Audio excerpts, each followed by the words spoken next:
Your partner's hand is on your arm, and instead of comfort, you feel nothing. You feel yourself tensing up, going flat. This is not a failure of love.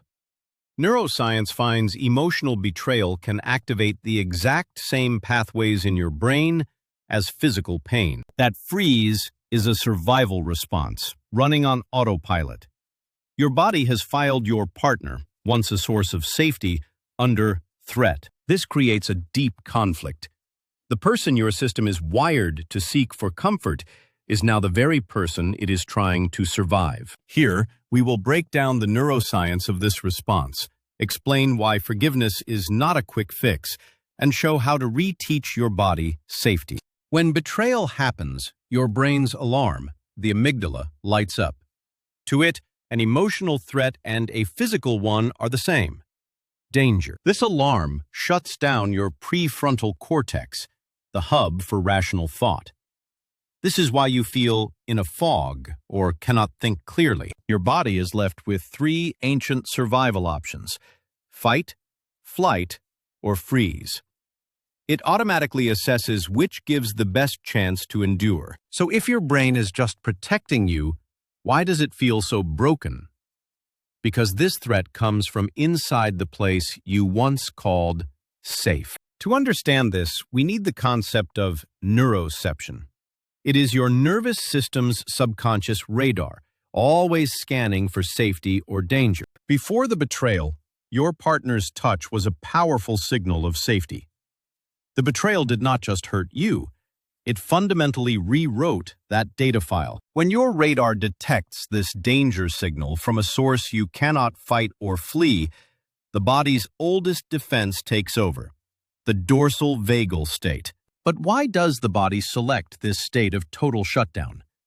In a few moments, you will see exactly what protective purpose it serves. This state is designed to conserve energy and numb you from overwhelming pain. It feels like detachment, heaviness, or sudden emotional flatness. So, how does this ancient survival state manifest in your daily life after betrayal?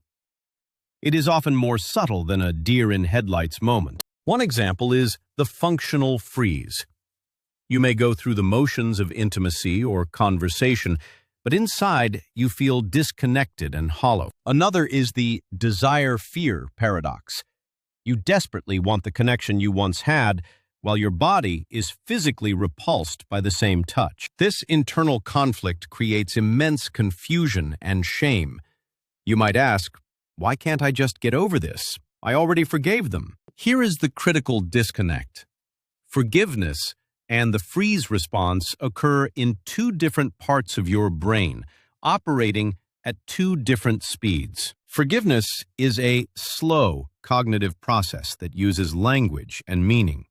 The freeze is a fast survival process rooted in the brainstem. The fast system does not wait for permission from the slow one.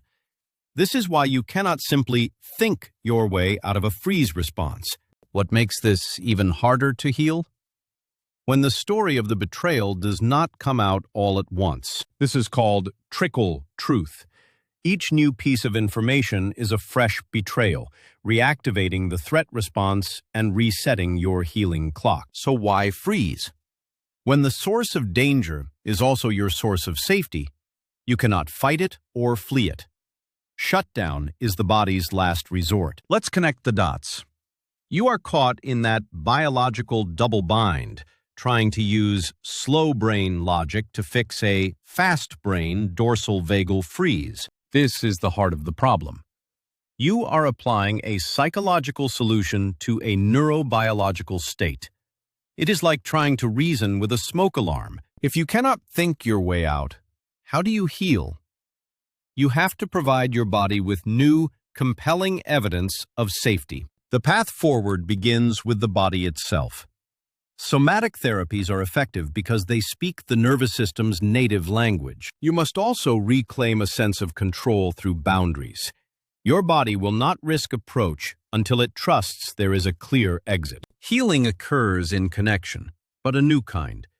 You and your partner can learn to co-regulate using tone and presence well before touch is introduced.